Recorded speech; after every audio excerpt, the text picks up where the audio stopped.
What's going on, everybody? Welcome back. It is UFC 303 Fight Week, and you know what that means. It's Bets and Banter. It's Thursday at 3 p.m. Eastern, and we have to do it live. We have to do it with a great guest, and so you know what to expect, guys. It's myself. It's our guest of the week, Just Win, baby. Rich, how you doing, brother?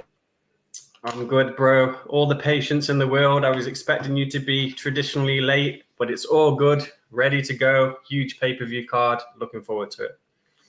Hell yeah. Last night, I did the late night first look, right? I got into it. I got back from the beach this week. I was on vacation. And then I was, getting ready to do my stream like normal. Storm rolls into New York. I drive over to jiu-jitsu. Thankfully, I got the stream in when I did because the power was out in my house for several hours this morning as well. It's just been a brutality after brutality, but we're right back to it. I got a bunch of tape in. I'm excited to get into the conversation. So without further ado, my brother, let's start with the first fight of the night where I know we're going to have a little bit of dissension. I listened to your show. I took in what you had to say about this matchup. And listen, I think that there's some merit, to what you had to say. So we'll kick it over to you first, and then I'll make an argument for the other side. But we got Ricky Simone taking on Vinicius Oliveira, lock dog in the first fight of the night. It's going down at 135 pounds. Pivotal fight, talent-rich division. How do you feel? Yeah, I won't beat a dead horse, man. I'll make this pretty quick. I like Ricky Simon to get it done. I like him by submission specifically. And it opened up a huge number here, man. I hear people talking about plus 250 stateside on some of your books. But, I'm seeing plus 350, man, which I think is super generous. I wasn't expecting that. I lined it up at plus 180, maybe plus 220 before the line came out. But yeah, Sopaj has shown the path, in my opinion. I bet him in that fight. Obviously, I got fucked over. He gassed. But, he had all the opportunity to sub. Leads me to believe that somebody like Ricky, with all of his experience and like wrestling, I do think he's a much better wrestler than Sopaj. So, 1 plus 1 equals 2, man. And I think if that kid almost got it done, Ricky certainly will. I'm just hoping he doesn't come out here and try striking. Obviously, I am aware he can get chin checked and knocked out here, but I think it's very binary. I'm putting some faith in Ricky not to be an idiot and implement a wrestling heavy game plan. So yeah, I love the number and I love the bet, man. Fair play, brother. And the way that I see this fight, I think that, that's Ricky's best path to victory, right? Take the fight to the ground, try and implement his submission grappling.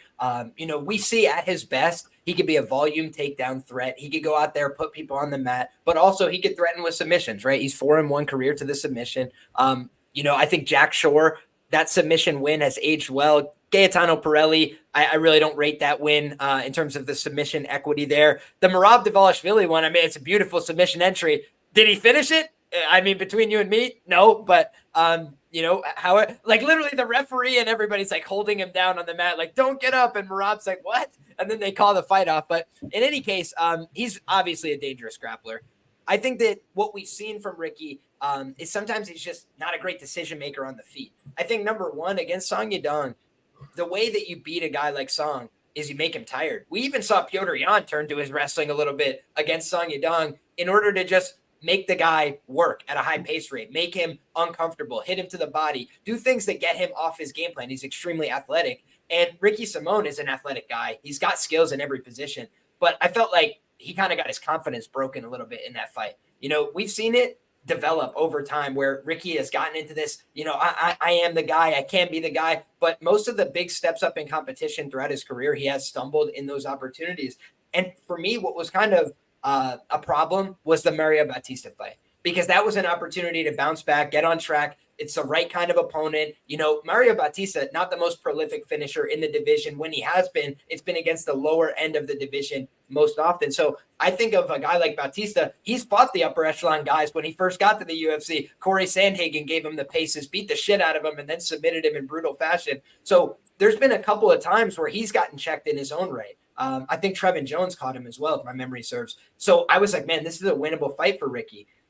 Didn't go out there and show that, right? And he kind of regressed, I felt like, in his aggression. I didn't see the same confidence. I didn't see the same guy out there. And if you're not going to be confident and aggressive, it's the wrong time to fight Vinicius Lockdog Oliveira, I feel like. Last time out, I agreed with you. I was like, Sopai is going to give him problems. He's going to take him down. He's going to put him in bad situations.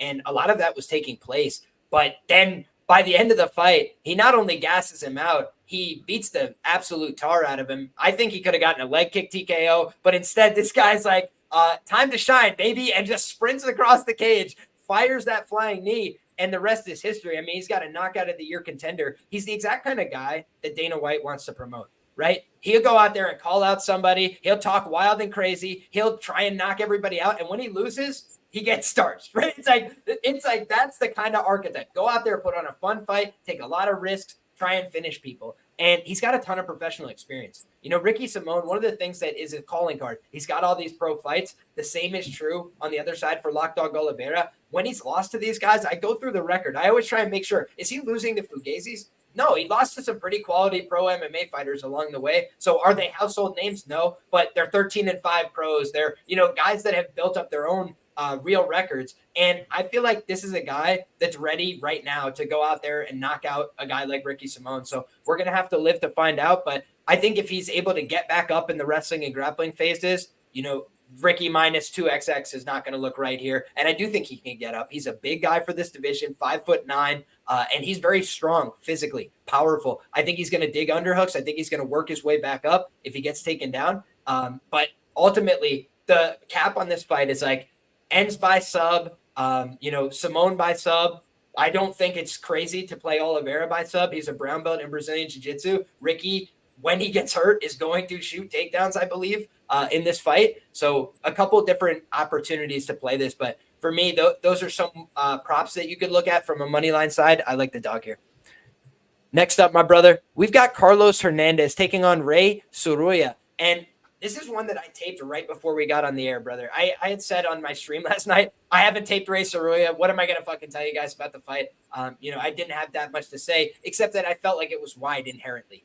And I still feel the same way after watching the tape.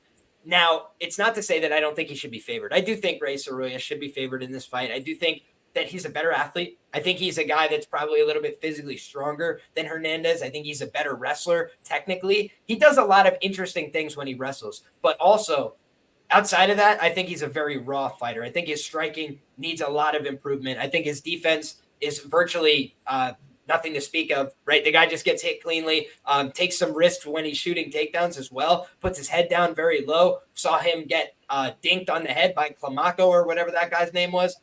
You know, in the third round of that fight, looked like he was in some danger. He's also had this, you know, sequencing that I've seen multiple times in his fights where he takes somebody's back and the guy is like 3/4 of the way turned around into facing him. And then he's able to like pop back out on his back. Tyra does something similar, but the way that Tyra does it is a little bit more controlled, right? And it's a little bit more energy efficient. He's like muscling it. He's using a lot of energy when he does that. And I believe that against a better grappler, that's not going to work personally. So when I look at what Hernandez does well, he can scramble. He can create opportunities and moments. You know, Alan Nascimento ground game is far superior. You know, in terms of submission grappling, especially to Suya, in my opinion. So when you look at how he's lost in the past, he hasn't just gone out there and gotten easily submitted by the good grapplers that he's faced throughout his career. Historically, he's a pretty tough guy. He's a pretty durable guy. He can continue scrambles. He can make fights close and competitive, but he can get taken down. So I expect that he's getting taken down a bunch in the first round here. I think he's probably going to get picked up, tossed sideways, you know, thrown ass over tea kettle a few times. But as the fight gets extended, I don't trust the cardio of Suya. I don't trust his process overall. I think he's a little bit green. I think he takes too many risks right now in the grappling phase. And his wrestling, for as talented as he is, a lot of it is a little bit gimmicky right now. He still has real skills. But what I mean is when he shoots takedowns along the fence, he's almost always coming up to a body lock and not getting the takedown. So then he's like switching off the headlocks. He's switching off to like, you know, crazy trips and stuff like that. But if Hernandez is able to continue scrambles here, he is the better striker in my view. Comes from a good camp, Valley Flow Striking Academy. Only time he's ever been stopped with strikes, which, by the way, we called on the show, and I bet Tyra by KO against him. The only time he's been stopped by strikes is against Tatsuro Taira. He's had 28 pro and amateur competitions. So for me, Carlos Hernandez is the side at the price. How do you feel about this one, Rich? Yeah, I like Hernandez too, man. I think you was way too kind to the Japanese guy. I don't like him at all, man. I don't think he's good at anything, to be honest. I think he's athletic. That's the only thing I'd say nice about him. I think pure jiu-jitsu, he's like a blue belt, purple belt at best. You know, he's not pulling up triangles. He's not Tyra, for example. You know, he hasn't got that kind of grappling.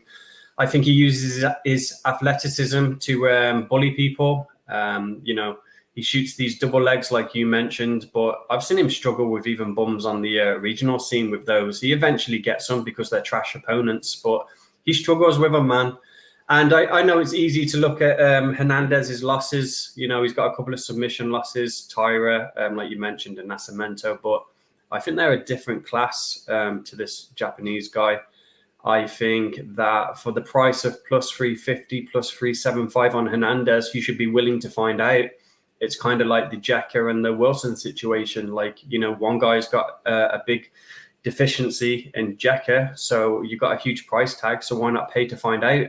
And I feel the same with the Japanese guy. I can't say his name, man. So he's the Japanese guy. Ray Soroya, or just Ray is fine.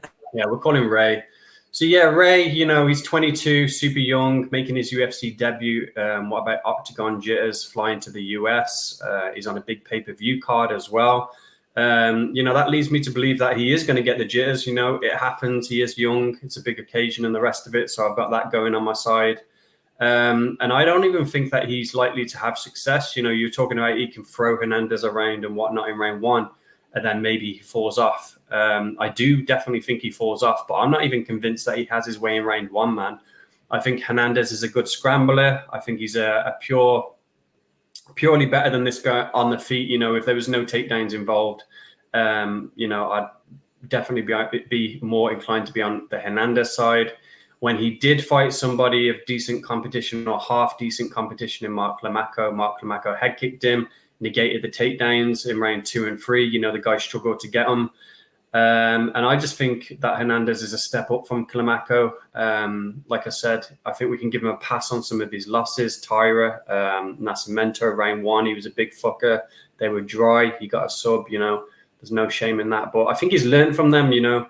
He's been in many camps where he's faced a grappling type opponent, so he's well versed in, you know, his takedown defense and, you know, being on the ball when it comes to the takedown defense. So there's only one side to me, man, and at the number, I think I'll play it. And I wouldn't even mind Hernandez in round 2 or 3, you know. This guy could be a complete fucking, you know, Bonfim v. Dalby, Jubilee versus Breeden. It could be that type of situation. So I'll be looking to hit Hernandez round 2 and 3, also at big numbers. So, yeah, this is a dog I like. I like where your head's at, man. And the thing that I wanted to add here is in all these fights that he's had a couple split decisions, right, for Hernandez. And that is something that always makes me like, you know, did he really earn those wins? But then you go back, he outlanded on significant strikes Victor Altamirano 84-79. He outlanded on significant strikes Daniel Baez 77-52 on Contender Series. So he got taken down 5 times, still wins the fight, right? He can go out there and get taken down a bunch in this fight, which I think that the one thing that we maybe disagree on here is just like the wrestling pedigree. I do think Ray Soroya is like good at wrestling, period. Like if you just look at where he comes from, Japan, their wrestling pedigree overall as a nation, in the women's side of things, it's literally unparalleled. But on the men's side of the game, they have several like competitive world level wrestlers. And a lot of these guys, Rinya Nakamura, another example, they're just looking at like the dollar figures. Like, why would I stay in wrestling when I could try and make more money in this sport? So as they're young, as they're coming up on the development circuit, they're like, let me pivot. I'm going to do this instead. So they come from a good training background. They do know how to wrestle. But the other thing I always talk about, freestyle wrestling is a lot different than folk style wrestling that we do in America. In America, the goal is control. Right. And so you're looking at a lot of guys that know how to ride a wrist, pin somebody, turn them over, get 2 hooks in and stay on top and punch. That's all American folk style skills, whereas freestyle is about offense, takedowns, throw people over your head. But that lasts for 5 minutes, 6 minutes. Right. Control can be sustainable, especially when you add the jiu-jitsu, when you add these other elements. But when you just have like, I'm going to throw you around, that lasts 6, 7, 8 minutes if you're a great athlete. And then naturally you can't sustain it. So I think Carlos Hernandez, like you said, rounds 2 and rounds 3, whether he finishes or not, he could just start turning up the pace on this guy, because I did not like what I saw from Soroya when he met resistance. And there's been a lot of times where he's not meeting much physical resistance. These guys are afraid of him, and they know if he grabs me, he's going to slam me.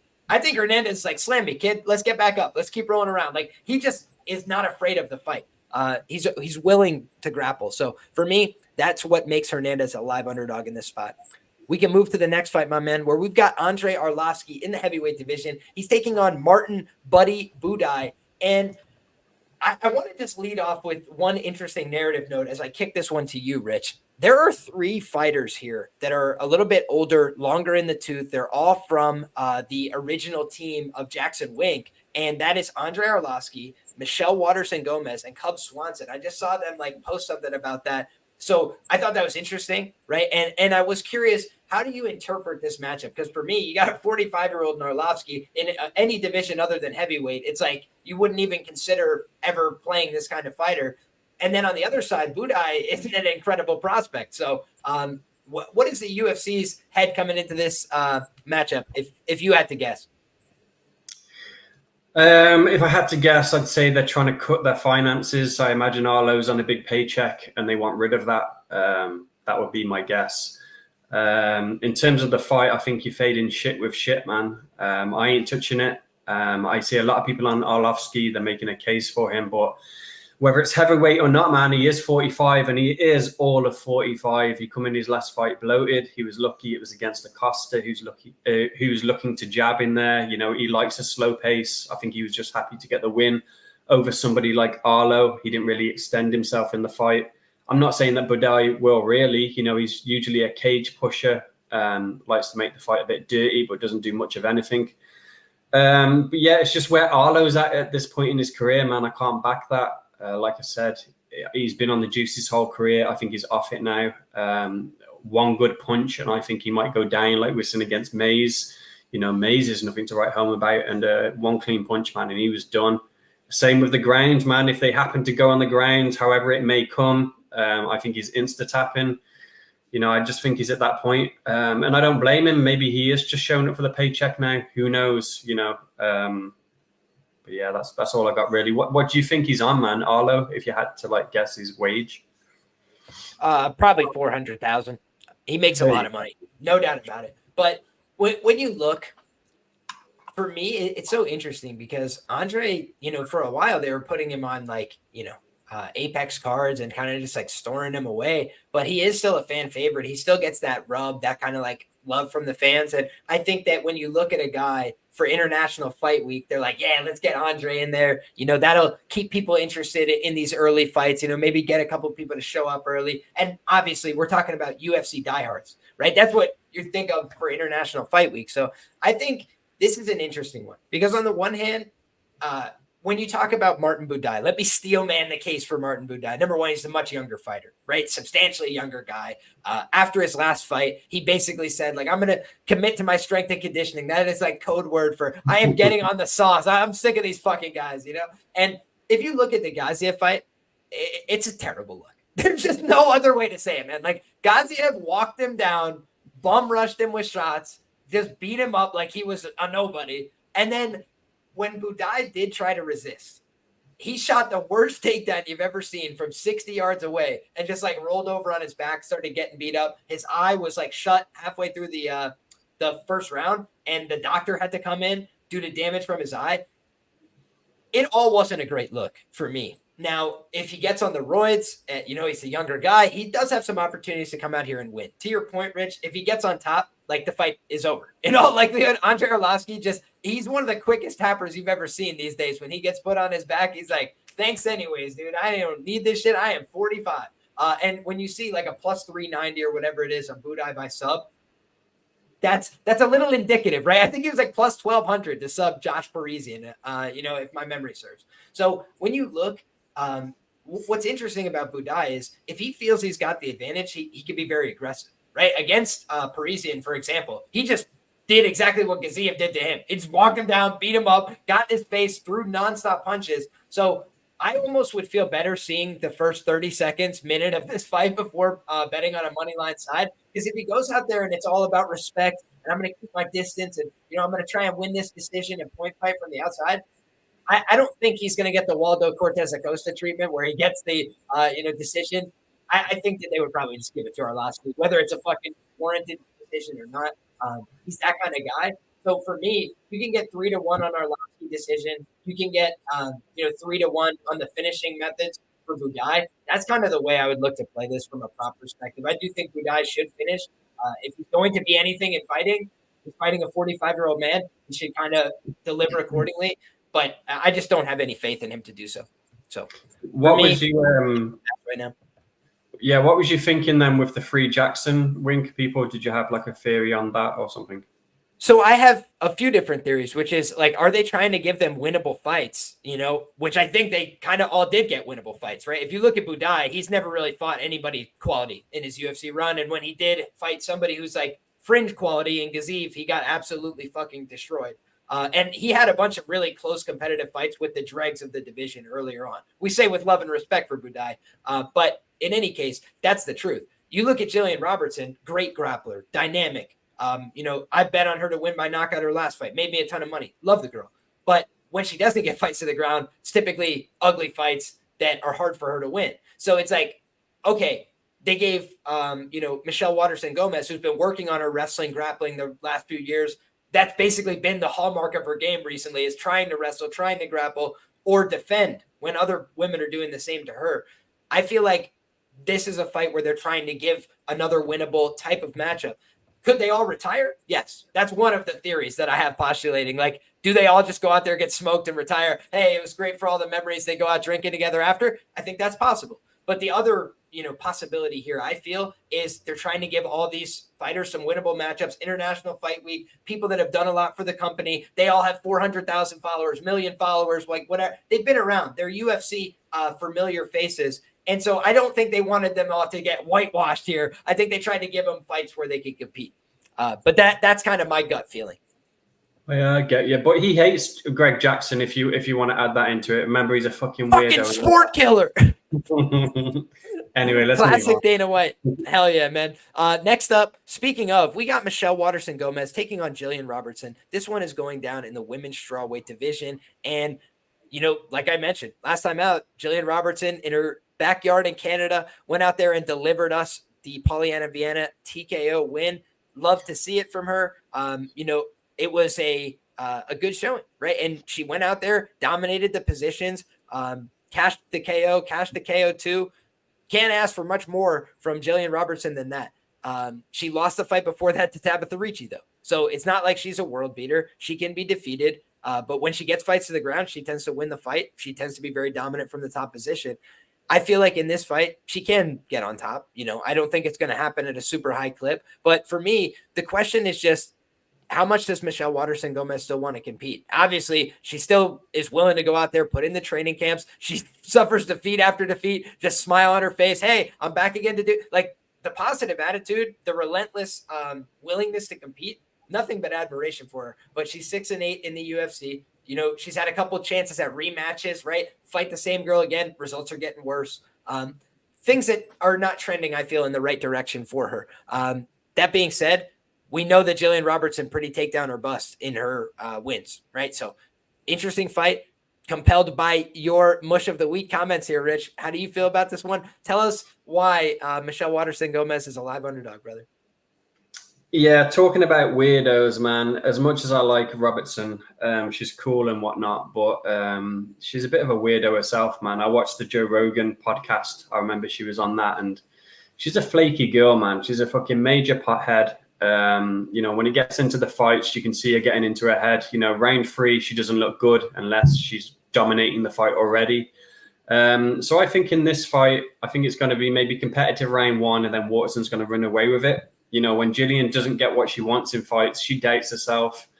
I definitely think I win round 3 by choosing Waterson if it goes to decision. So then I've only got to win round 1 or 2, man. And yeah, Michelle, she does boast a high takedown defense percentage. I think it's like over 70%. I think she's a strong girl. We've seen in the Lemus fight, I believe she won round 1. I haven't checked the scorecards, but from what I was seeing on tape, it looked like she won round 1 before the submission. I kind of give her a pass for that sub as well. Lemus does have a nasty guillotine on her, and I think maybe Michelle just got too comfortable, didn't mind her P's and Q's, and that ultimately led to the submission. The Luana fight, Pinheiro, I feel like she won that. You know, she lost the split decision. So, yeah, her record isn't good of late. You know, she's lost her last 4. She is 38-year-old. I do understand it. I do understand the steam coming in on Jillian. You know, the line on Michelle is blowing out even wider. It is plus 165 when I last looked. But, yeah, I think she gets it done, man. I think she keeps it on the feet. Frustrates Jillian. Jillian doesn't get what she wants, and Michelle runs away with it, man. I don't even mind a Michelle finish in round 2 or 3, and even a sub, man. Like, she's got decent jiu-jitsu herself, Waterson. You know, I bet on her a few times, notably against Paige Van Sant. That was a good one back in the day. But she's got some nice arm bars. You know, she is adverse in the jiu-jitsu. She's not a complete bum. And I know that Jillian is flaky, man. She's given up submissions before. I know in pure jiu-jitsu, she'd probably have a way with Waterson. There's no doubt about that. But I think that Jillian needs top control as well with her wrestling. She's not great off her back. Yeah, she can pull up an arm bar and get a meme sub. But, you know, usually she needs the top control on people. She needs to bully the likes of Agapova, Piera Rodriguez. You know, these are the girls she's been beating in round 1 or 2. If it gets extended, you know, her record's not great, man. So it was an easy click for me. I've seen a lot of people just shouting out Jillian sub, you know, like it was free money, like it's a lock. And that's what the mush of the week's all about, man. Fading the public, fading the 4 horsemen. And, yeah, here we are, man. So I like Waterson to win. Fair play, man. The one thing I will point out, we have Jillian Robertson. She's 10-6 in the UFC. So she has put up a positive record. I want to give her, you know, the fair play on that. When you look at the losses as well, most of them are quality. She does have a finish loss via submission, though, in the UFC, if my memory serves as well. So to your point, you know, I bet Michelle Waterson pretty big against Amanda Lemos at plus 3XX. I bet her by sub plus 1,300, Rich. And so imagine the look on my face when she got fucking guillotined. I was like, this woman. And she's just trying to give me, like, you know, aneurysm after aneurysm. Because the other thing is, dude, I bet her against Luana Pinheiro. And, you know, to quote my guy, Dan Levy, between you and me, she won that fucking fight. So I think that Waterson has kind of been hard done in her recent fights. But the other thing I got to say is let's you know, throw the Pinheiro one out. Angela Hill is her last win, as far as I remember. I didn't think she won that fight, dude. I thought she lost that fight. You know, it was a close decision. Angela Hill, the queen of losing these close decisions. Now she's out there submitting people, you know, just to get her respect. But I feel that Waterson, you know, she likes to compete. She goes out there with some intentionality, but I haven't seen her hurting women very often in her fights. You know, that for me is a little bit of a struggle here. And she got finished in her last fight the exact same way that you would see Jillian Robertson finish her last fight, right? Which is ground and pound from the mount. And so I do think when I'm looking at how I would play this personally, you know me, I'm never laying minus 200 on a Jillian Robertson. I mean, insanity. But what I would do instead is I would be counterintuitive and I would go back to the well on Jillian by KO. If it ain't broke, don't fix it. She's going to look to get to the top position. If she gets there, what is Michelle Waterson-Gomez if not tough as fuck, right? She's going to try and stay in the fight. Jillian isn't lights out with her submission attempts every time, get it and it's over. So what if she's just on top like she was on Polyana Vienna, who's another girl who's somewhat proficient in jiu-jitsu, and just says, you know what, that's it. I'm going to open up with my ground and pound shots. Even though she did it in her last fight, even though Michelle lost her last fight like that, nobody's expecting that. So for me, that's the way I would get involved on the Jillian side. Fade, like you said, fade the public narrative and say, hey, if Jillian just did this their last time out, why couldn't she do it again? Conversely, if I'm on the Michelle Waterson-Gomez side, I don't need to get cute, right? It's plus 165 on the money line, gives you a chance for a fight that could be a close decision. And also, you said you see some finishing equity for Waterson-Gomez. I do think that a lot of what we see from Robertson, she's a confidence-based fighter. So if her confidence gets broken, that's how she gets finished in this fight, in my view. It's like she realizes I'm going to lose the fight, and she gets down on herself and quits. So, yeah, we'll have to see it play out. But for me, I like where your head's at on this one. Either late rounds, you know, for Waterson round 3 or decision, something like that. You know, I could see that. Well, let me add some fuel to the fire because I pulled up a record, man, so I can be more specific on Jillian here. So these are Jillian's wins in the UFC, man, and you tell me what you think about this. Polyana Vienna, she ground and pounded her round 2. Pereira Rodriguez, she got the submission. Agapova subbed. Cachoeira subbed round 1. Before that, back in the day, Pollyanna Botello, if you remember that bitch. Courtney Casey, always spending time on her back, losing, big whoop. These are the girls' wins, man. And I understand about everything you're saying, but I don't think she's met much resistance, to be honest. I think she's had an easy ride. I do think the UFC like Jillian. They have given her favorable matchups, and she's done what she's supposed to do. But I think, to your point at the beginning of this breakdown, Michelle does still have the fire. I've been watching her for a while on Instagram, and she's looking good, man. She's training hard. She's sweating it out, looking good. And I've also got a little narrative about, I think they're trying to pump up Asian fighters or Asian looking, whatever she is. I think she's like Asian American now, whatever.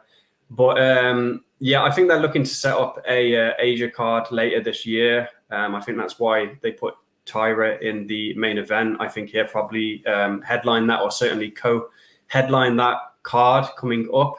I like that too for Waterson. And as you can tell, I'm all the way in on it, man. I respect it, man. It's an underdog shot. And, the Jackson Wink connection. Julian Robertson's lost plenty of fights, right? You just go look at the record. You ain't got to go too far back to see that she loses fights. She's not the most consistent competitor in the world. So anytime you're fading that at a plus money price tag, totally understandable.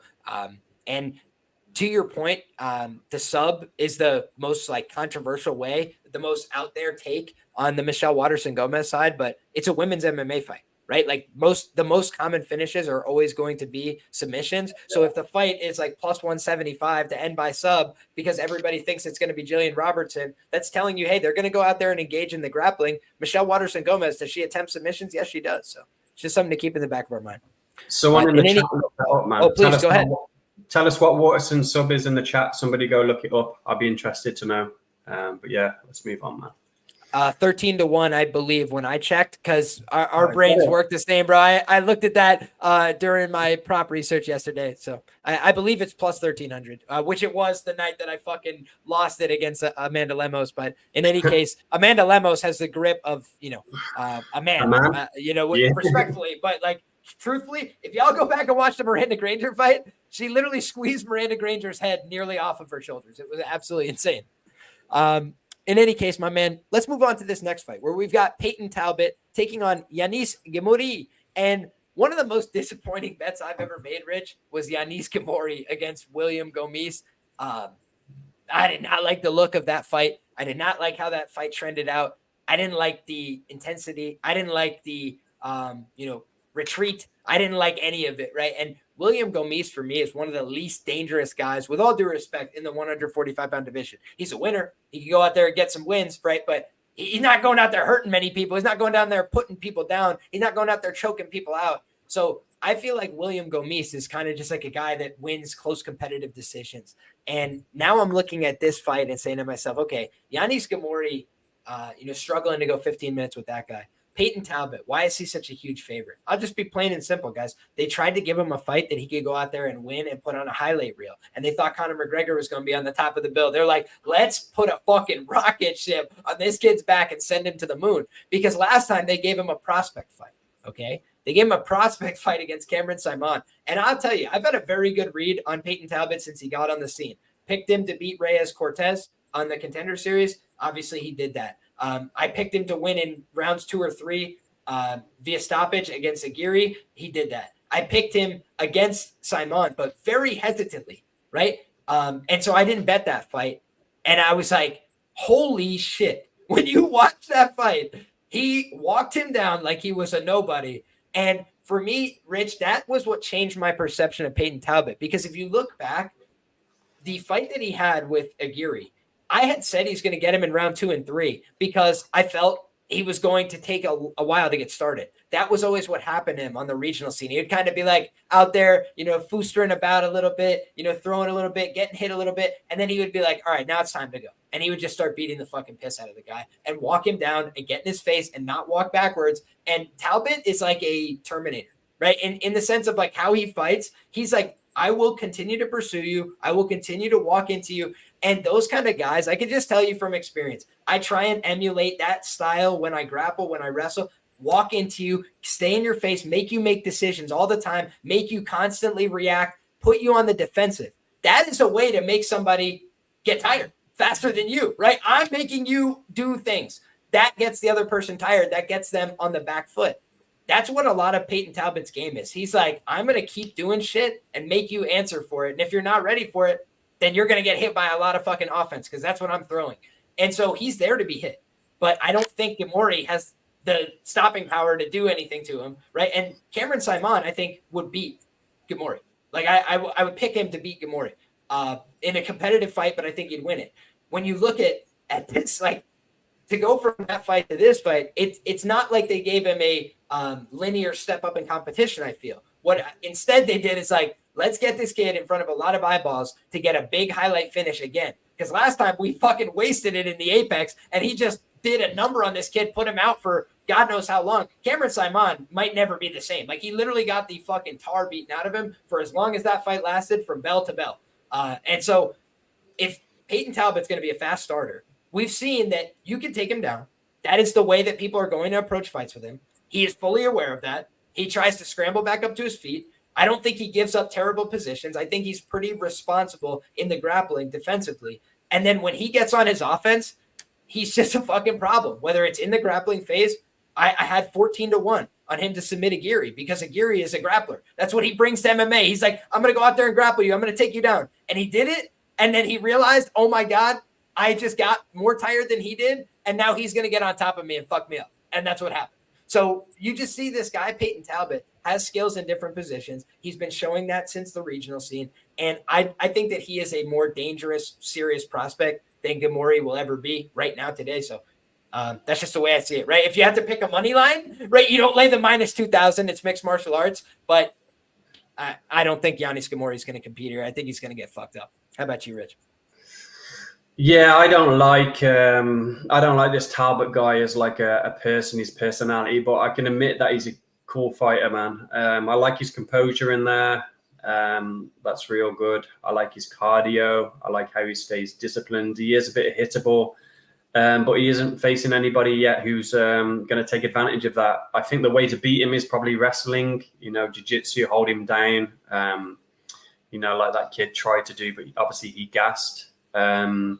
But yeah, for this fight, I agree, man. Talbot's going to win and he's going to get a finish. I like KO round 1, to be honest.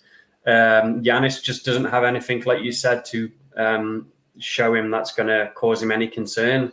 Yanis likes to throw low leg kicks. He throws a high kick every now and again. He hasn't got any hands. Literally, somebody told me he was a kickboxer. I was like, what the fuck, man? Some kickboxer he is. He doesn't do much of anything. He's on all the juice in the world. He likes his body locks, likes to stall against the cage. But I just think Talbot's coming into his own, putting everything together, and he's going to fuck him up, like you said, man. Some highlight reel shit. But I think it'd be early, and I think it'd be a KO, probably round 1, maybe round 2, man. Yeah, and I just have to say, like, the thing that just changed my perception is how aggressive he was last fight. Guys, if he's going to fight like that every time, the round 2 and 3 angle might be fucking gone because he just fucking destroyed that guy. Simon honestly had no business coming out for round 2.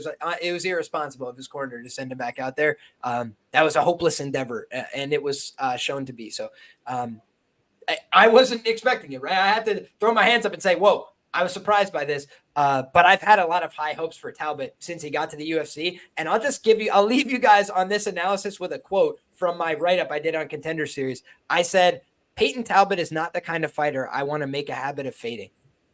Period, point blank. I said it a long time ago, and it was for a very simple reason. He doesn't fuck off. He's got good cardio. He wants to win, and he's got real athletic dynamism. Guys, most people in the UFC, I'll just let you know, even if they're good fighters, can't fucking backflip out of a single leg. They can't do it. Physically, they'll fucking tear everything in their knee. I would too. This guy is a fucking freak athletically. And if you don't think so, just go back and look at some of the things that he does on tape. They're not normal. Like, his body control is not normal. The pole dancing and all that shit, I won't be joining him there, but I will respect the fact that it works for this cage fighting shit because I really think he's very talented. Next up, guys, we got Charles Air Jordaine taking on Jean Lord Assassin, which might be the worst nickname in the UFC, but I still appreciate it. Lord Assassin, Gene Silva. Rich, we'll start you off on this one. How do you feel about this one, brother? Nothing too in-depth, man. I think either by sub 525 is nice. Gene Silva by sub plus 1200 is nice. Jordaine has a slick guillotine on him himself. I've seen Gene Silva, he's not the most technical with it, but, he's obviously juiced. He's strong. He's got a decent body lock. I think he could get it to the ground if he wanted to implement that style of fighting in this one. I'm not a fan of Jordaine, man. He's annoying. He reminds me, I said this on my show, man. He reminds me of like Shane Burgos, where they just want to go out and put a show on for the fans, like quote unquote. And I'm not into that, man. You should come in a bit more. That's the pride of Section 9 you're talking about right there. Yeah, they're just frustrating though, don't you think? Like, they're willing to like bang, and I'm not into that, man. I like Gene Silva. I like, what he comes with. A bit of a weirdo, the slow walk to the cage and whatever. But I dig it, man. I think it's cool. Like I said, I think he is on all the juice in the world. Neither guy's been KO'd before. I thought that was interesting when looking at their records. So, yeah, the sub angle, man, and to get either by sub at 525 or whatever it was, I think is super generous. So that's the angle I like on this fight. If I had to pick a side, I'd say Gene Silva wins it. Just harder shots. And yeah, I don't know. I just don't like Jordaine. I'm not a fan of him, never have been. And he is a bit mushed. I see a lot of people taking him just purely based on his experience. But that doesn't count for everything, man. So yeah, I like Gene Silva here. Yeah, Rich, I tend to agree. What I want to see is the market respect Gene Silva a little bit more in terms of how the line operates in this fight, because I have seen a lot of love come in on the Gene Silva side. I haven't seen the line react the way that I expected as somebody that watches these markets a lot. But in any case, I do think Jordaine, more well-known guy, right? More popular UFC name. So he's going to get the love and respect on fight night from the casual audience for sure. He's gone out there and like you said, he prioritizes putting on fun fights, but his wrestling and grappling is very exploitable. And I say this despite the fact that, like you mentioned, he has a great guillotine. Kind of a one-trick pony, though, right? He literally guillotined Lando Venata out of his pants. So clapping for that. I mean, that's just an incredible feat, right? I think that might be the only time that I've seen a pantsing in a successful submission, right? We saw Oliveira pants Sarukian in an unsuccessful submission attempt as well. So not the only time it's happened, but you look at Gene Silva. First of all, he's out of the fighting nerds, okay? Good camp. And I don't know how you rate his recent wins, right? On the one hand, Vallejos gave him some issues early, right? And people want to hold that against him. But Vallejos has never lost another pro MMA fight. So, like, if Vallejos had won that, he'd be in the UFC and people would be respecting him as a UFC level fighter. Instead, he loses that one as an undefeated fighter, goes back out, gets another win. Okay, interesting. Then you look and you're like, okay, what else do we have on the Gene Silva side? He goes out there against Weston Wilson. You guys can love or hate, Weston Wilson, but he actually had the least competitive fight with John Silva of anybody that he fought in the UFC, right? He finished Jekasaragi. We called that on this show. We got a lot of fucking grief for it as well, I might add. But when you look back, Weston Wilson, he can grapple. He's a brown belt under the arm collector, Giva Santana. He's not a fucking bad grappler, okay? It's just everything else that things go sideways, right? So it's like he's just not the most physical. He's not the most athletic. And when you look at Gene Silva, he did briefly put him to his butt, but Gene Silva scrambled instantly back up to his feet, and he landed a ton of damaging shots and hurt him badly, right? If you look at the Joe Anderson Brito fight, guys, Joe Anderson Brito's my guy. All right, you guys can go back and listen to this show a million times over. I've called Joe Anderson Brito all throughout. Fucking love the guy. But when you look, Joe Anderson Brito is in danger. Okay, he had his knee fucking fully extended by Weston Wilson in a dangerous submission attempt. And that for me was when I was like, yeah, fuck Jekasaragi. I'm betting against it, even though he's my guy. So when I look at this guy, John Silva, I'm like, okay, he had a clean performance against Weston Wilson, cleaner than Joe Anderson Brito. Do I want to believe that this guy's not a good fighter coming out of a great gym, fighting nerds? He's got power in his hands. He's got an ability to finish fights. Also, to your point, he has some submission equity in his own right. Let's not forget that, right? Charles Jordaine has been out-grappled a number of times in the UFC. Nathaniel Wood, former 135ers, fucking throwing him every which way but loose, taking him off his feet with like a trip. He's like posting on his shoulder and like kicking his feet out from under him. Jordaine's flopping around like a fish. I couldn't believe what I was watching. I bet Jordaine in that fight. I was like, Jordaine, are you fucking kidding me, man? So I think that Ricardo Ramos, that win is like coloring people's impression like this guy's a good grappler. And the exact same fucking fight just transpired with Julian Erosa. He finished him the exact same way we called it on this show. So I just think that Ricardo Ramos is going out soft in the grappling these days. No disrespect. That's the way I see it. So for me, I don't rate that really as a great win. Sean Woodson losing that split decision, another UFC tested guy, but a guy that can get hurt, right? I bet fucking Josh Kulabau against this guy, fucking Charles Jordaine. He rocked him in the third round. So to your point, he's never been knocked out. He's never been finished with strikes, but he's been dropped a million times. He's been hurt in a bunch of fights. And I think that's true even back to his TKO days. So not a fight where I feel like I need to get involved in a money line side, but I think you're on the money. If you want to get involved in this one, get creative and the ends by sub, maybe Gene Silva by sub, and hope that he could go out there, use that fighting nerd's fucking brain and go out there and put Jordaine in bad positions on the ground. He didn't like to be there. And by the way, Shane Burgos had his back for fucking 9 minutes of that fight and still almost died. It's like, you just don't want to exchange strikes with Jordaine if you don't have to, because he's a willing, committed kicker, and kicks are a little bit crazy, right? They can just create a lot of havoc.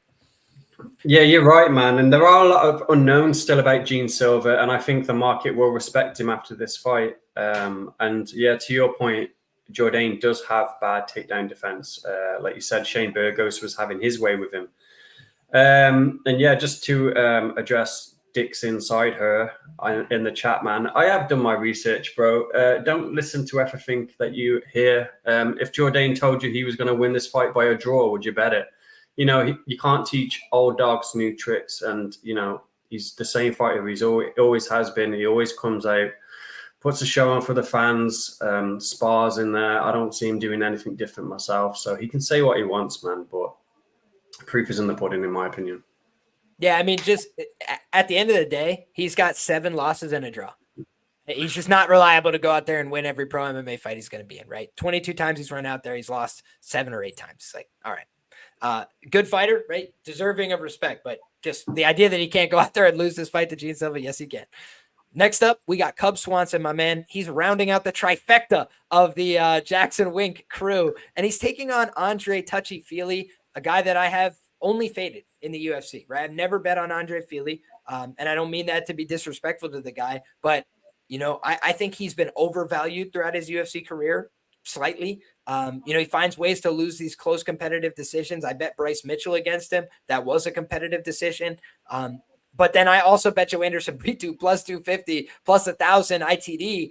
I mean, like, what was that? The fastest cash of the year? I'm half kidding, but just like he ran out there, hit him with a couple right hands, and Fely was all over the place getting scrambled. So Fely is very inconsistent to me, Rich. Like, we've seen him go out there and have the highest highs, like beating up Pineda until that eye poke. Like, he looked like, you know, he was on a new striking flow. Everything was dialed in. But then other times it's like, you know, he's holding on to the back take for dear life in round 3 against Algeo. And I don't know what to expect from Fely fight to fight. Both these guys are a little bit elder statesmen, right? 34 versus 40. I think Cub Swanson gets hurt in almost all of his fights nowadays, but he still just got a win by hook or by crook, right? It was a very close fight against Hakeem Dawodu. But, you know, we've seen Cub still improved on some of his skills, right? He was able to take Hakeem's back late in that fight. I thought it was actually kind of an impressive sequence. So, you know, Cub is known for being like a mark in the grappling. That's always been where, you know, he's gotten exposed throughout his career. Fely can take the back. This is another fight where I don't hate the ends by sub as a potential angle, you know, to get off the KO line. I think the fight not to go the distance is okay here, more than likely. And I think that Cub is probably the money line side just because of the underdog trend, right? He's been very successful as an underdog in the UFC, overperformed expectations, including recently. And on the other side, Andre Fely has just been a career letdown in the favorite distinction. Calvin Kattar, way back in the day, UFC debut, plus 250, got the win over him. That was when he was in his prime. Now at 34 years of age, after all these fights, I don't think Fely is a young 34. I think he's an old 34, you know, and I think he should win this fight. He's faster. He's a little more athletic. Cub Swanson gets hurt all the time. But I just think that there's a couple different ways that this fight could play out because Cub Swanson throws back with heat and Fely's there to be countered at times. So Lucas Almeida just looked good the other night, fighting a very young and inexperienced fighter. Obviously, Fely looked good putting him down, but in all these fights, I feel that, Fely goes out there and takes risks. He exchanges. And sometimes it goes well for him and he looks great. Other times he goes out there and exchanges with Dan 50K Ige and everything comes crashing down. And so he's making a 4-month turnaround here off of getting, pretty brutally knocked out. I don't know. It just seems like a lot to ask in the price range. How about you, Rich? Yeah, there is some risk with Fely. I do agree, man. The short of it is I think Fely wins the decision. Danny Gay's a different animal at this point in their careers compared to Cub Swanson, who's 40 and on his way out, in my opinion. And I think he was super lucky to win that fight against Hakeem, man. I had it for Hakeem, and I ain't throwing the word robbery around, but it was total fucking bullshit, man. Yes, it was a robbery. Yeah. Fely for me by decision, just being younger. What's this fucking saying, man? Speed goes first, then power. I just think he's going to be faster. He's going to have the IQ to, skirt on the outside of the cage and, pot shot and, have his way, to be honest. Whether that be a decision or he catches Cub with something significant and puts him down, I don't know. But, yeah, I like Fely for this one and most likely a decision.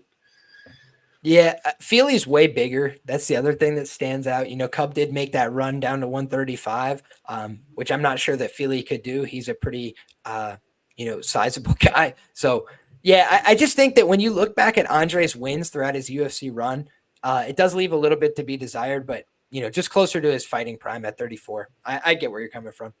And you know what it is with Cub? I think he's a stubborn fucker, man. I think he's one of these people who are going to find it hard in retirement. I think, he's always got that kind of willingness to want to fight in him. But, the body can't keep up, it eventually just goes, man. And you can't keep doing this shit. So, yeah, I feel like that's my read on Cub, man. I think he's going to struggle when the game's over for him.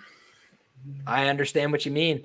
And as we round out these prelims, I just got to close with a Cub Swanson anecdote. He tried to dunk on me because I said that Conor McGregor accepted the Chad Mendes fight on short notice. So, shout out to Cub. I appreciate the interactions, my brother, but I came with the receipts on that. Whether one guy accepts it or not, it's on short notice if it changes the opponent like 10 days before the event. Like, I just don't know how that's not factually true, but in any case.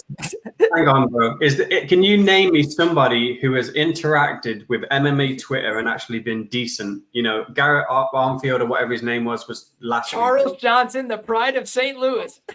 Nah, bro. He's come around a bit lately, but, he lost 5 fucking fights before he's come good. Yeah.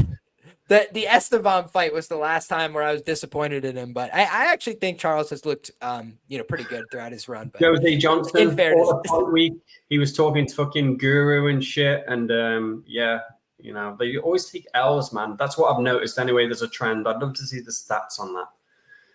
Don't talk to me, man. Train. Next up, my man, we've got one of my biggest mistakes of the year, guys. We always celebrate the wins, right? But we own the losses as well. I don't lay chalk, very frequently, right? I'm a very selective chalk bettor. And I bet chalk on Joe Pyfer against Jack Hermanson because of the theory that Jack Hermanson does not like fighting guys with muscles. A lot of fighters that I feel like Joe Pyfer could beat have beaten and finished Jack Hermanson, but he really just showed a little bit of inexperience in that fight. Overexerted himself early, right? Fought like it was a 15-minute fight, gassed out in the later portion of the fight. And also, I thought that if he had gone out there and tried to dominate Jack Hermanson in the wrestling and the grappling early, I thought he could have done that. And instead, he decides, I'm just going to chase this guy around on the feet, get leg kicked over and over, and make a lot of tactical errors. So I think in this fight, Marc-Andre Barriault is the setup fight for Joe Pyfer. Marc-Andre Barriault has never won a fight as a UFC underdog, 0-5, to the price.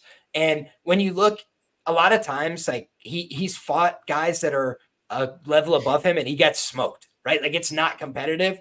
When he fights guys on his same tier, he can go out there, make it close, make it a scrap. But he takes a lot of damage in his fights as well. You know, I think it's remarkable that he went so long without ever getting finished. He's tough as fuck, but he's just there to be hit every time you throw. Essentially, you know, he's a guy that likes to go like a little bit in and out and throw body shots and whatever. He's just very rigid, and like the targets are there all night if you're a good striker. So I feel like Pyfer is going to be landing powerful shots anytime he throws in this fight. And I also think he's probably going to have free takedowns if he wants them against Barriault. So, you know, I've been wrong before and I could be wrong again, but I think Joe Pyfer should dominate this fight. And that's the way I see it. How about you, Rich? Yeah, I like Joe KO round 1 or 2, man. Everything you said, bro. I don't think Barriault's movement is as good as Jack's. I think he's there to be hit. I think Pyfer hits hard. I think he's a good bounce back for him. Yeah, I listened to the interviews today, man. I didn't like Joe's, man. He was very, very salty. He seems to have a massive chip on his shoulder. I don't think that's going to affect the fight. I'm just commenting on it, man. Anthony Smith as well. He's so weird, bro. His interview. He's like the delusion of that guy. But yeah, they were the two standout ones for me, Anthony Smith and Joe. They were saying some wild shit, man. But yeah, outside of that, KO 1-2 for Joe, bounce back spot, and then you know, we'll see what they give him next after this one. Yeah, I have to agree with you though. You know, first of all, I've learned my lesson about Joe Pyfer at Chalk, right? It's just something where I'd rather pick a prop or, you know, limit my exposure because I felt like such a jackass laying the price there.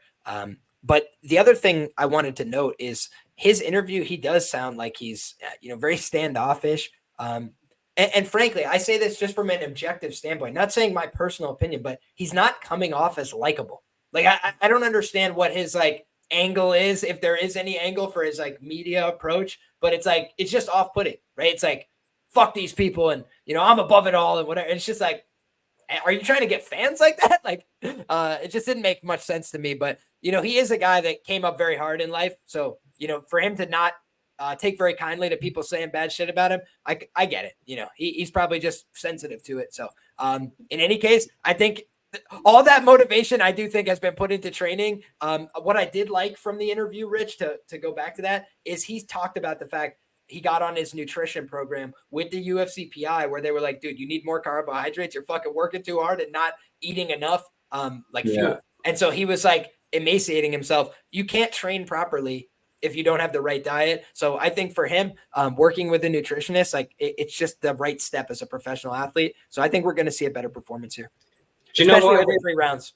Yeah. Yeah, I fully agree, man. Do you know what I think it is about him? I think he just wants to be liked so badly. And because he obviously took the loss to Jack and then everybody on MMA Twitter was calling him a fraud and whatnot, he just got in his feelings about it, man. It's just, it's proper soft to me. It's like, how can you be a public figure and just not realize that no matter what you do, good or bad, there's always going to be a small section of people who are hating on you.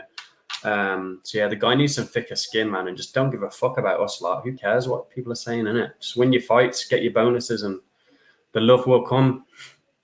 Absolutely. It's just he's coming off of that loss where the UFC like word of the year among the fans is fraud check. You lose to a top 10 guy, you're a fraud. You lose to a top 5 guy, you're a fraud. You lose to the champion, you're a fraud. Like, it's just like, well, who do I have to fight where if I lose, I'm not a fraud? Like, it's like everybody's a fraud if you lose to anybody. So, well, I think that for Pyfer, that's what he's dealing with right now. He's like, I'm a fucking fraud because I lost to a top 10 guy who's been around this company for a fucking long time. And as he did point out, the one thing he said that was true, he's like, I lost by 1 fucking round. Like, he's like, it was a close fight. Like, I couldn't see. Like, my bad. I thought that, you know, you see somebody exactly, Shannon Ross, right? I would say that he is a fraud, right? And I don't mean that in the sense that he can't fight on the regional level, but a UFC he's not a UFC level fighter. That's been shown, demonstrated, thoroughly exposed, right? Jesus Aguilar, 1 load up right hand. Thanks for playing. And for me, I just think, you know, Joe Pyfer, he's got the motivation. He's got the skills and abilities. I think he's going to win this fight. I do think he's going to finish the job. Yeah. Yeah, you got to look at the people who are saying these shit things, though, man. People who are saying, "Oh, we got fraud checked." It's like you made a post the other day regarding this shit, man, and I commented on it. There's so many fresh accounts now, like on MMA Twitter. It's just getting out of hand. People making stupid shit like fucking, I'll pick on this guy because it's just one of the names that stood out, Marty fucking Snoozman's hairline or whatever. And they post a picture of him. It's like, just cringe, bro. These are like 18 to 20-year-olds. They think they've got an opinion. They start posting a bunch of shit and they're taking over, unfortunately, and that's the problem. But yeah, why the fuck would you pay attention to anybody like that? My block button is fucking red hot, man. And I get called sensitive for it. I just don't want to hear shit. So yeah, you just get blocked, man.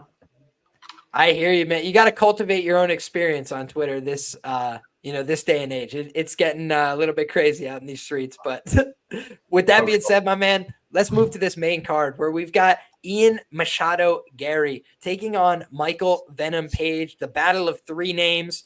And I think that this is an interesting fight, right? It's also the battle of Ireland against the UK, and Ian Gary putting on the flags of Ireland and Brazil for this walkout. You look, he's got the purple shorts, right? Fucking Brendan Allen sitting there crying in his coffee this morning, like, God damn, what does a man have to do? And when I'm looking at this kind of fight, I say, oh boy, Ian Gary has been touched on the chin before against Kenan Song. That's the big danger factor, right? But aside from that, I think he's the younger guy. I think he's a little bit faster. I think that MVP, he takes a lot of risks with his style. He fights with his hands down. He has the long stance. So it makes it difficult for guys to go out there and headhunt against him. And a lot of MMA fighters are headhunters.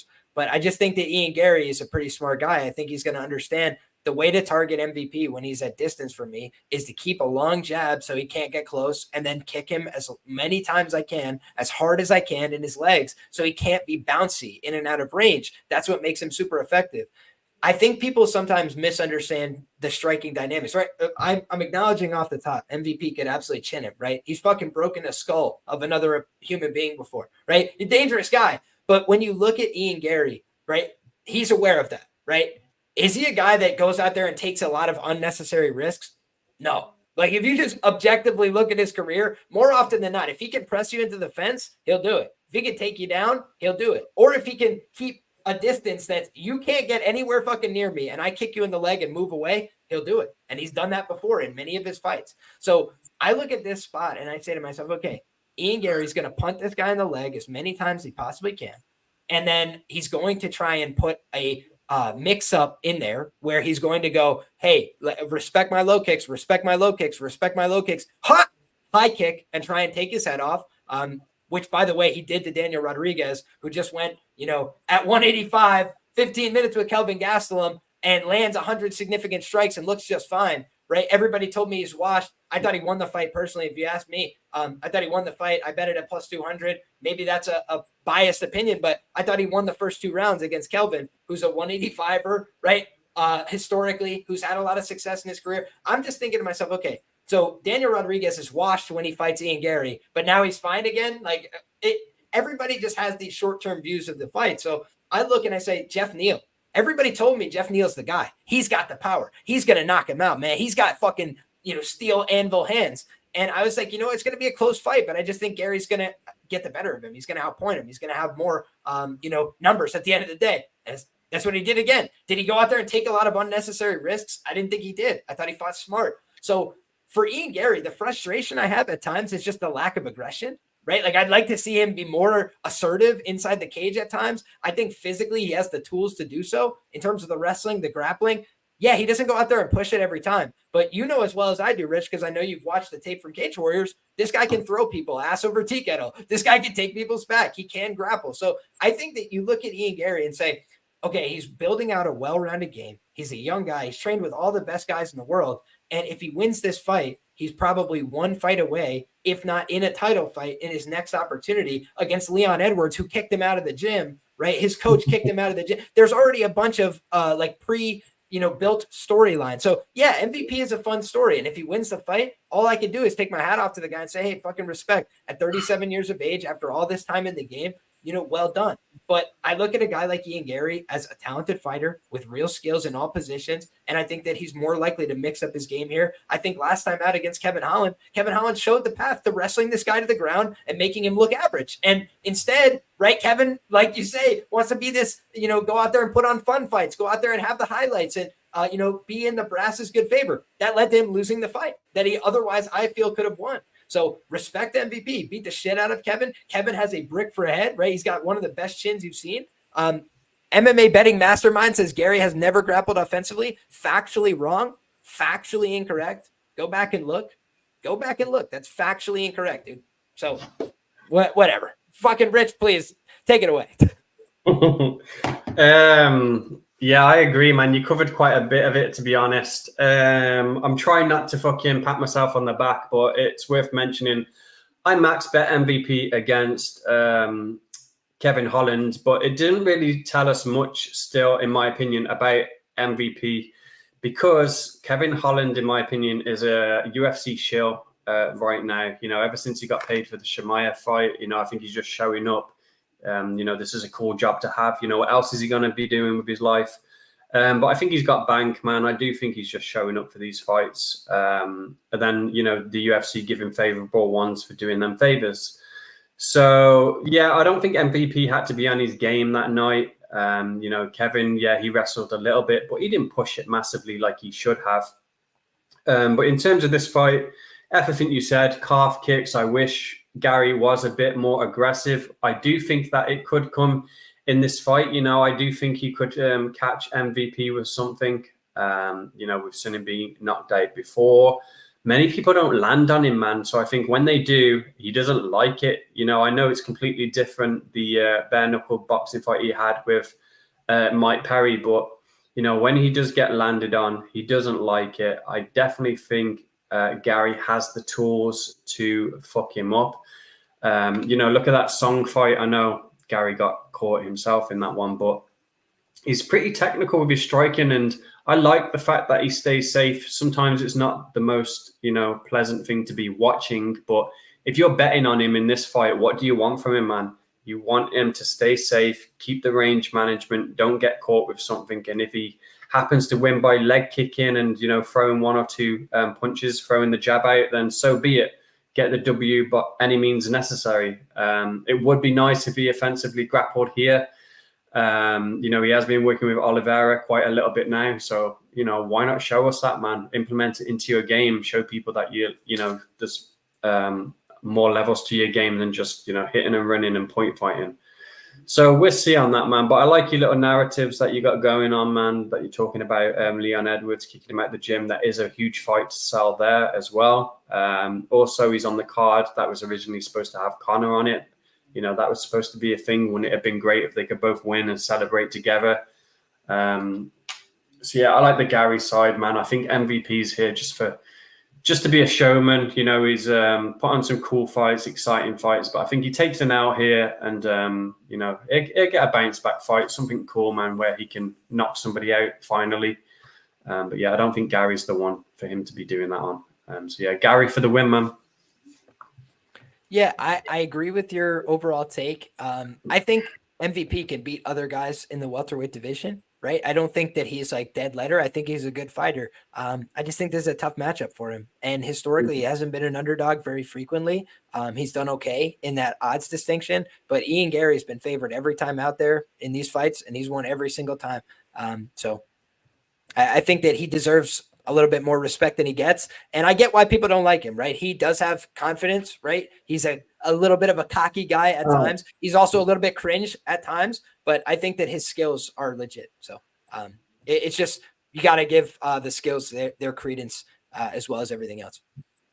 Next up, my man, we've got a women's 135-pound bout. A lot of line move on this one, right? Macy Chiasson has been bet down to the favorite in this fight after opening a pretty substantial underdog.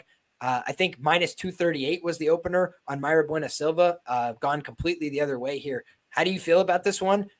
Classic letdown spot in the post-title fight, but it's not like she's a big, chalked out favorite. Right now, people are not having much expectations for Bueno Silva. And on the other side, Chiasson, did something she's done in the past, right? She went out there and finished Chian's at it, and she's getting a lot of respect for that, I feel. Bro, how hard is it to trust either of these, man? Macy Chiasson, obviously, she's a head case. She gets finished in the most weirdest situations. She got choked out by Pennington, putting her head into a ninja choke, guillotine, whatever the fuck you call it. And yeah, that liver kick by Irina was just disgusting to watch if you had money on Macy, man. She was winning the fight up until then. I had money on Macy, and I literally wanted to be ill. Yeah, fuck that. And then Silva, man, you know, I remember betting her in the Yunnan Wu fight when she was like minus 250. I think I had a parlayed or something, and I was sweating it, man. I think I also bet the submission that fight, and she didn't offensively grapple. And that's the night that I learned that Silva isn't for real, man. If you're going to take her down, which I think Macy might, that's why I won't bet her on either of these bitches, man, is because Macy might take her down and then end up getting armbarred or triangled or some shit. I just can't trust her to do what she should do. Macy should win this fight by keeping it at range, you know, leg kicking, using her length and jabbing her up, man, for 3 rounds. Just go in there with the purpose of point fighting and getting your decision, get the win, and, you know, climb the ranks or whatnot. But I don't trust her to do it. I don't trust Silva on the other side. People are mushing the submission for Silva. I've seen a lot of people play that. A lot of people I don't respect. So Silva sub is mushed. Don't play it. Gun to my head, Macy wins the decision, but don't trust her. Stay away from it. Go and have a joint or something, man. Stay away. Yeah, shout out. In this case, Macy tapped round 1 against Aldana too, and they didn't catch it. I actually agree with that. You know, I thought that we got lucky there, and then I was like, yes, she's going to win. And then Karma came back fucking roaring from the other side. I think that when I look at this fight, you know, what I love about Bet MMA Tips is the, you know, the ability to look at your past bets, right? I bet Mayra Bueno Silva against Holly Holm. She was an underdog in that fight. And I also bet her by knockout. And it didn't cash, right? But if you remember that fight, Rich, she was fucking her up on the feet. And then all of a sudden, Holly was like, let's get in the clinch. And ninja choke, thanks for playing. I think Macy Chiasson is one of the most flaky fighters I've seen in the women's side of the game. You know, 2 finished losses, hasn't fought the highest level of competition. You know, common opponent, Lena Landsberg, she lost. You know, obviously Mayra Bueno Silva finished the fight, different time in her career, but I think Lena Landsberg kind of just was what she was. Yeah, I think that this is a fight where shout out to Cody. He says MBS sucks. Budai sucks. I actually don't disagree with you, but I just think Macy also sucks. So, and I say this, you know, from a place of humility and respect, right? They're both UFC athletes. But overall, I don't trust either one of these women as far as I could throw them. You know, pick 'em price, I guess in that way seems appropriate, but I had a sharp bettor, you know, reach out to me and talk about the fact that the finishing equity is just not the same in this fight. And I agree. You know, I think that we saw Raquel Pennington, right? Common opponent, went out there and submitted Macy Chiasson. It was a back and forth fight. Macy was having some success, but if you offer resistance, Macy just starts to flake up a little bit. And you've seen, you know, quality girls, ADCC level competitor in Egger, you know, with the submission loss to MBS, right? I think Jillian Robertson, if my memory serves. So it's like she's beaten good girls, and you know, her minute to minute fighting is not good, right? Like if this goes to a decision, it's probably going to be ugly. Macy Chiasson was on her path to winning a bunch of these fights via decision, and then finds a way to flake off and lose and get finished. But for me, you know, maybe I look at the props on the MBS side because I do think she could finish. Go on then. What's the Myra KO prop? Because I know you're interested. I can tell. Yeah, let's go ahead and see. I'm pulling it up right now as we're live on the air, guys, and we've got plus 1,300, 13-1. I think it was 15-1 against Holly Holm. So yeah, I think that might be a small play for me. All right. Next up, my man, we've got Anthony Smith against Roman Dolidze. What a strange booking this is. Anthony Smith basically alleged nobody wants to fight him from the light heavyweight division. God bless his heart. Probably just nobody was free or didn't want to turn around on 2 weeks' notice. And when you're looking at this one, you know, I'm seeing an Anthony Smith who's had 50 professional fights. everybody thought he was washed before his last fight, right? And he goes out there and beats Vitor Petrino. And honestly, Petrino was just a loss waiting to happen, right? I had talked about the fact Anthony Smith is better at every phase of MMA. He's just washed. And then he goes out there and finishes him in the first round. And the problem with Anthony is when he gets into extended fights these days, his cardio, which was once an asset, is not really there anymore. Right? He tends to fall off after these fights leave the first round. He was lucky Ryan Spann is also in cardiac arrest after the fight leaves the first round because, he needed a close split decision to get the win over him in his last extended fight. Otherwise, he comes out hot in round one and he can finish guys, especially at the lower levels. But we've seen many of these extended fights, he starts getting beat up. And the Glover Teixeira fight, he literally got beat up so bad he's losing all his teeth. It's like that happened years ago. Right. It's like Anthony Smith has been on the receiving end of beating after beating after beating. And I just feel that Roman Dolidze is a more dangerous fighter than Anthony Smith. So if this fight goes the distance, I think Anthony is probably the guy who's more likely to win it. He's a guy who's been around a long time, close optics, right? Probably will throw more strikes overall. But Dolidze has broken people's faces in the first round with a knee in the UFC, right? Dolidze has gone out there and tore Phil Hawes's leg into pieces. And then when they stood back up, sent into the shadow realm with his hands. So you just see that Roman Dolidze, he's been very aggressive in his recent fights, right? He beat Staropoli, and honestly, that fight is why I can't lay a chalk price on Dolidze. He doesn't do anything, right? He just like pushes him into the fence and holds on to him in the small cage, and Staropoli just had no answers.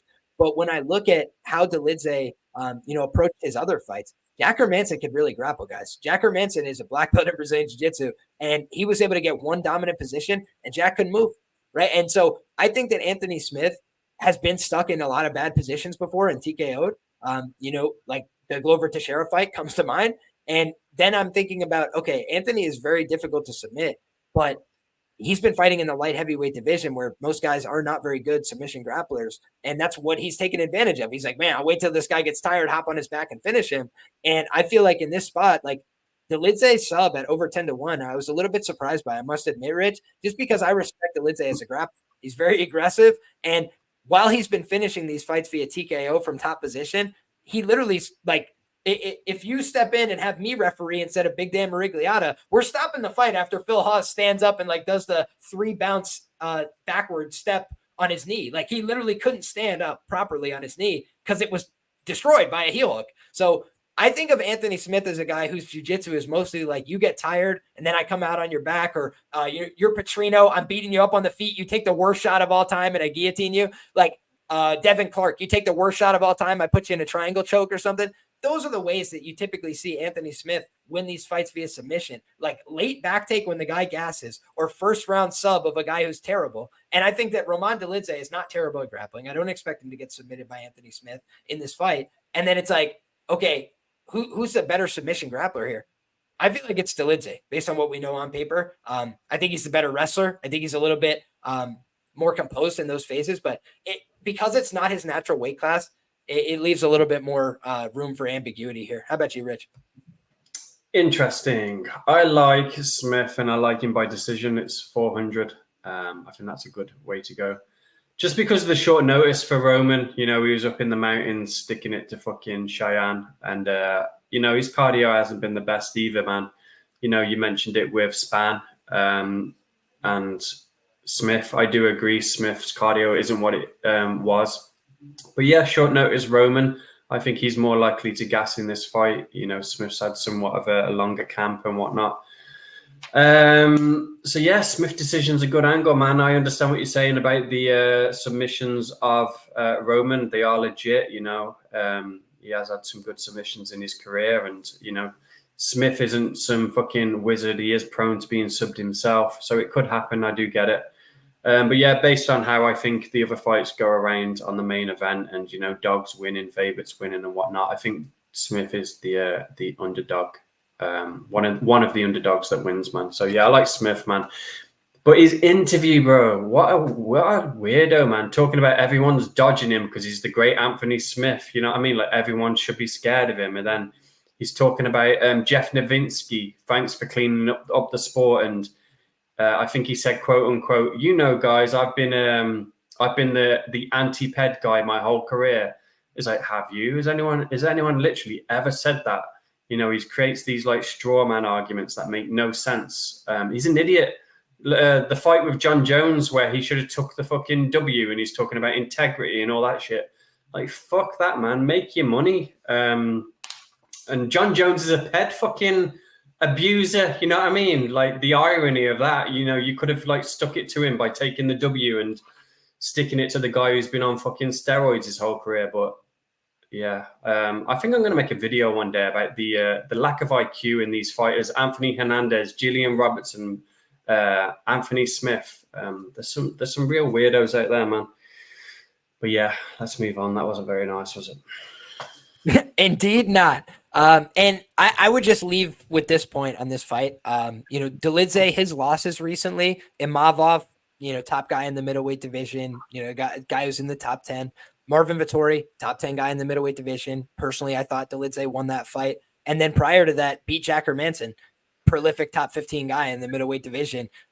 You know, the Phil Hawes win, it was impressive because of the grappling more than the striking. Kyle Dawkins has been nothing but sensational since going back to CFFC, and he was not a bad UFC fighter. He was average, but he wasn't bad, and he got his face broken. You know, it's just like Delid, I do feel is a dangerous fighter, worthy of some respect, but he's coming off a brutal fight and on a little bit of short notice here. So to your point, a couple of causes for concern for a chalk favorite. And I agree with your read on how Smith gets it done. If he wins this fight, it's probably a decision, probably just lands a couple more shots, a little bit more effective with his offense, his output over the course of 15 minutes. I think the guy who's more likely to finish is Delid by a pretty significant margin.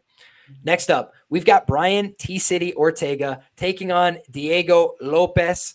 And it's a fascinating fight, Rich. It's maybe you know, the most publicized fight of the week. Everybody's got an opinion on this one. And the things that I don't like for Brian are a lot of what he's saying this week. You know, he's talking about moving up to 155 pounds, win or lose in this fight. Hate that. Like, you know, planning an exit from a weight class.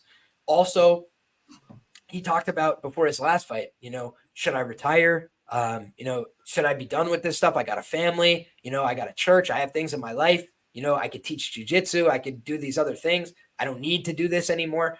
And the reason I bet him against Yair was because, number one, the public perception had flipped on a dime. I bet Yair at plus 145, cashed it. I was like, let's go. And then the line flips entirely, right? It's like plus 145, plus 150 on the Ortega side. And I was like, this is the same price that we got against Alexander Volkanovski. Alexander Volkanovski just took Yair for his money. You know, it's like, yeah, I'm going to have to go with this guy at this price tag based on what we've seen lately. And the other thing was Yair's wrestling just looked non-existent against Volk, right? He's just standing upright, getting taken down over and over. He's had all these years to improve. He didn't improve, right? Nothing got better about his takedown defense. And so we had to go back to the footage and say, okay, if Ortega can take him down, is Ortega going to have a better ground game? Yes. What we know is that Ortega is starting to fall apart physically, right? By his admission, by the fact that he's getting all these surgeries, by the fact he doesn't want to cut the weight anymore to 145. It's not like he can't make it. He can. On short notice, he's doing it. But he also is saying, like, I can't keep doing this. It's destroying my body.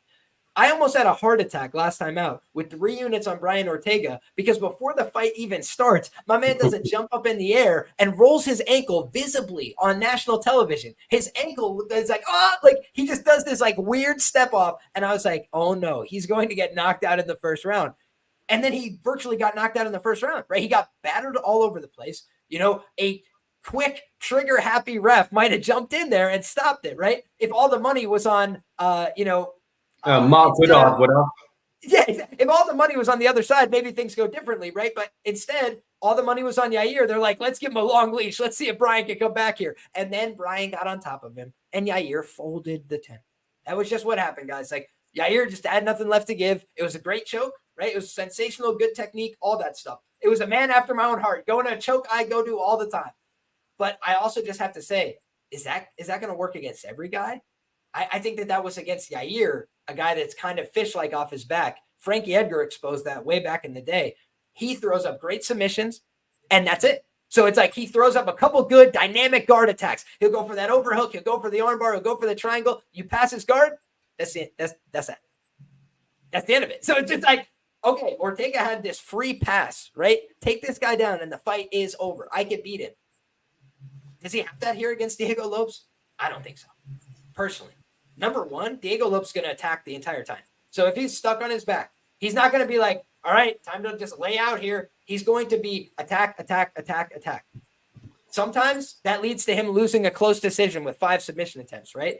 But when you look at Ortega and his body physically falling apart, do you want a guy grabbing a hold of an overhook, trying to pull your arm inside out? Like Movsar Evloev was in a lot of uncomfortable situations. He was having to hold on a lot. He was having to, wait for the bell. Somebody get me out of here. Somebody end this fight, please. Brian Ortega, very talented grappler. No doubt about it. One of the best grapplers in the 45-pound division's history. But we've also seen that he doesn't always convert, right? He can get a submission locked up. He doesn't always finish it, okay? So same thing's true of Diego Lopez. He's gotten into a lot of submissions in very few UFC fights, a lot of dangerous ones, a lot of near finishes, and a lot of finishes. And a lot of them are against black belts. So you're just like, okay, Diego Lopez can grapple, no doubt about it. What about on the feet? Can he compete on the feet? I think he can, right? On the feet, is he the sharpest guy you've ever seen strike? Maybe not, but he's aggressive as fuck. He throws very hard, and he can knock people out. I think he's sauced to the absolute tits. The guy looks like he's jacked, right? And then he's going to come out in this fight and try and get into exchanges with Ortega, who was getting hurt badly in his last fight, who's taken multiple career-altering beatings. And that's not my opinion, right? You look at the Volkanovski fight, change your life, right? Look at the Max Holloway fight. It'll change your life. The guy hasn't fought hardly since. And that's the reason why. He's had a couple life-altering beatings, a bunch of, body-altering surgeries, and the guy, every time he trains, is falling apart. He's getting cuts on his eye. He's getting, this falls apart. My ankle is falling apart. He's saying, I feel like I'm a 60-year-old man. Diego Lopez doesn't look or feel like a 60-year-old man. He looks and feels like a fucking cyborg. So I just think that the durability edge is gross on the Diego Lopez side here. I do think Brian Ortega, great underdog, worthy of our respect. I bet him huge last time. I don't like this matchup for him at all. If I was booking his career, I would have done it differently. And coming off of a big win at UFC 300, they're giving another huge opportunity to Diego Lopez. And if he wins here and it's in, the early going, don't be surprised if he's back at the Sphere. Don't be surprised if they put this guy in a big opportunity. And I think Ortega gets a new coat of paint as soon as he goes to 155, right? If he loses this one, he says, guys, I shouldn't have been cutting weight. I shouldn't have taken it on short notice. I'm up at 155. Life is good again. And then he's in a big fight, and it's no big deal. But I think for Diego Lopez, this is a fight he needs to win right now to improve his standing in the division. He doesn't have 1 million followers. He doesn't have the, leeway of a guy like Ortega to go out there and win some and lose some. He kind of needs this big, credible win, and I think he can get it. How about you, Rich? Yeah, everything you said. I like Lopez's decision. It's a big number. It's like 425, something like that. Yeah, everything you said, man. Fucking A. Well, there you go. We agree on that one. And that brings us, of course, to the main event of the evening, Rich. And we're going to have you start us off here. I just want to do some quick housekeeping if people don't mind.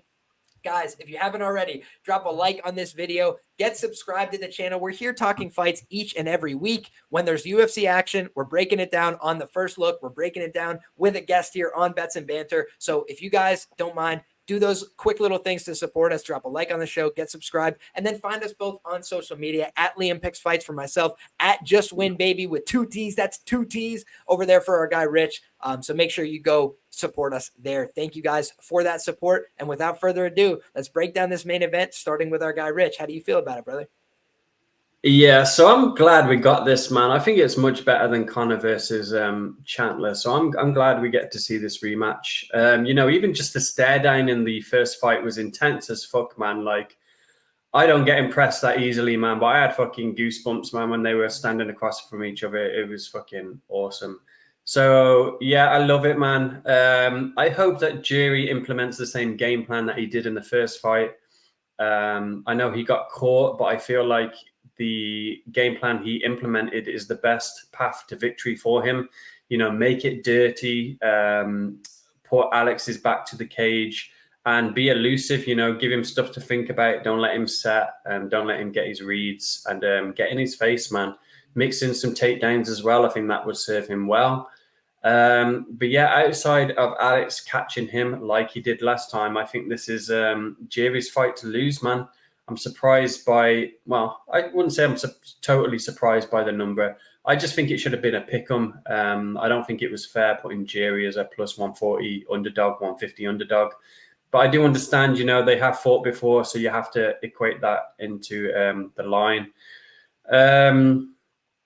Yeah, I said as well in the chat, man, I said I don't think Mark Goddard's going to get this assignment again. It's going to be somebody like Herb Dean. And then, yeah, a couple of hours later, it was released. We are, in fact, getting Herb Dean reffing this one. I think it makes all the difference. I'm one of the people who said that the first fight was stopped a bit prematurely. I would have liked it to carry on. People hit back and said, Jiri himself said that, you know, the fight was stopped all fair and that. But then he also, a couple of days later, said that wasn't the case. And I remember back in the day, man, I don't know if you remember this, it's a bit off topic, but Rockhold, when he got knocked out by the steroid guy, talks about Jesus, got spinning back. Vitor Belfort? Belfort, yeah. After the fight, somebody accused Belfort of steroids, and rightly fucking so, because he was looking disgusting. And then Rockhold, the complete idiot that he is, he was like, steroids didn't make him do that spinning kick. It's like, no, they didn't. But fucking, you know, he was able to train intensely while being on the steroids. You know, look at his fucking physique, man. But yeah, back to the fight. I like Jiri, man. I like the fact that he can mix in the wrestling if he wanted to. And I think he might, you know, he did it in the first fight. I like his demeanor, you know, in this one as well, coming out, talking about the needing the black magic or whatever the fuck, however he phrased it. I think that was a euphemism for steroids, and he's probably right. Alex is 36 now. I think it would be cool if we could maybe see him at heavyweight. You know, I don't think that's too far-fetched to say. We have Almeida, who's a 205er fighting there, weighing in at like 230. I think Alex could as well. I think that'd be some fun fights at heavyweight for him. Yeah, I think Jiri wins the belt, man. I think that it's suspect that Jiri even gets this fight, don't you? You know, he fought Ratic, who was coming off an injury, time off. You know, he wins that, and you know, automatically he gets this fight again. You know, they do people dirty sometimes, like Sean Strickland, for example. You know, loses the belt, and then they're like, "Fuck you! You don't get another look. Go fight 3 more fights or whatever." And then maybe we'll think about it. Bilal Muhammad, you know, fight 8 fights on 8-fight winning streak, and you don't even get a sniff at the belt until we say you're ready. But then Jiri, you know, he gets 1 fight, and here he is again. So I think that's a bit suspect. And yeah, all that said, I like Jiri, man. I think he gets it done. Well, we're gonna have to agree. Now, let's discuss this fight, okay? Because a lot of people in the comments are saying, you know, you lost on this one last time, right? You guys thought Jiri was going to win last time, and they're fighting again. So how could you possibly think Yuri's going to win, right? And the truth is, you never know, right? We could be dead wrong again. But the whole premise is last time out, this fight played out, okay? We saw exactly what happened. And the line doesn't reflect that, right? You know, and the reason being is the last time out, these 2 guys fought. Jiri won the first round, the only completed round that took place between the 2 of them. But then Alex had done a great job establishing the low kicks. Jiri was starting to get off balanced a little bit, and he was like, you know what, fuck it. I can't stand out here no more. I got to chase this guy down and try and kill him right now. And he was throwing up, you know, up to the body, up to the head, you know, trying to really put damaging shots on him. And Pereira was doing a pretty good job avoiding most of them. He did get clipped a couple times, but he was rolling with the shots. He was putting hands up. He was moving. And then he found that devastating counter. And what you can do in that instance is say, hat is off, you know, hats off to him. Like, it was just a beautiful knockout. Alex Pereira continues to impress with his performances throughout the years. But he is 36 going on 37. That's a time I look to fade any UFC champion. You know, if you've watched this show for a long time, people don't really stick around as they get, you know, he's a few months away from being 37 years of age. He's on his 2nd career in combat, right? It's like this guy already did all these kickboxing fights. He fought Cesar Almeida 3 times. How many years ago? It's like this guy has been around fighting people for an eternity, okay? And he takes risks in every fight. He's been in bad situations in a lot of his fights, right? Jan Blachowicz had him in bad situations, landed some good shots, very competitive fight. Could have went either way. He gets the nod there. Hey, hats off to him. Then you look at the Izzy fights. He's been hurt, rocked, wobbled, done dances all over the place, right? Then you see that we've seen Pereira working on his ground game and trying to improve in those areas, but his takedown defense, I still think, is not very good at all. You know, like I think that when you look at Pereira, his wrestling looked good against Izzy that one time, right? He took him down, right? He can't take down real wrestlers, I feel, at a high clip. What he can do is he's big, he's strong, he's a little awkward. So a lot of guys have a hard time moving him around physically.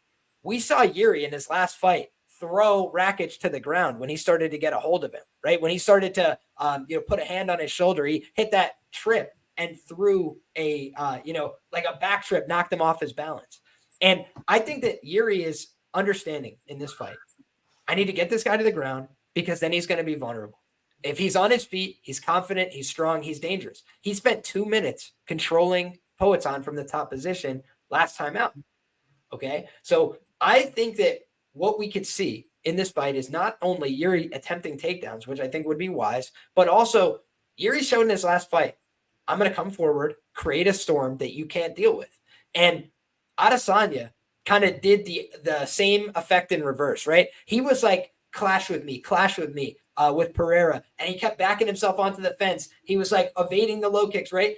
And then when he knew Pereira's going to be here for this exchange, because Pereira is not a guy that shies away from an exchange, right? You see that Jamal Hill fight? He goes, referee, I don't care. I got hitting the balls. We're going right now.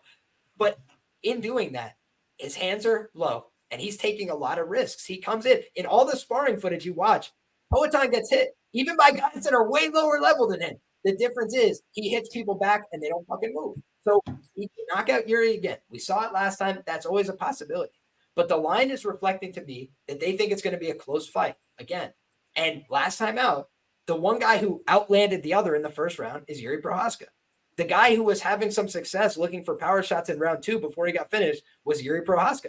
And I think that it was foolish of him not to go back to the takedowns. So for me, if I had a title shot again, right, after I lost to the guy the first time and I got knocked out, I would not be like, let's go back and exchange the same way. He's saying in the interviews and the media, right, which people have said, he's going to do it the same way. I would say the same thing. I'd be like, yeah, I'm going to do it the exact same way. We're going to stand and bang on the feet. Get ready, baby. Hands up. Hands up. I'm going to knock you out. And then the second the fight started, I'd shoot on his legs and be like, I double-crossed you. You got fooled. You're an idiot. Why did you think I was going to do that? That's a foolish belief, right? That's what you have to do in this cage fighting business, right? We're not in the honesty and integrity business pre-fight.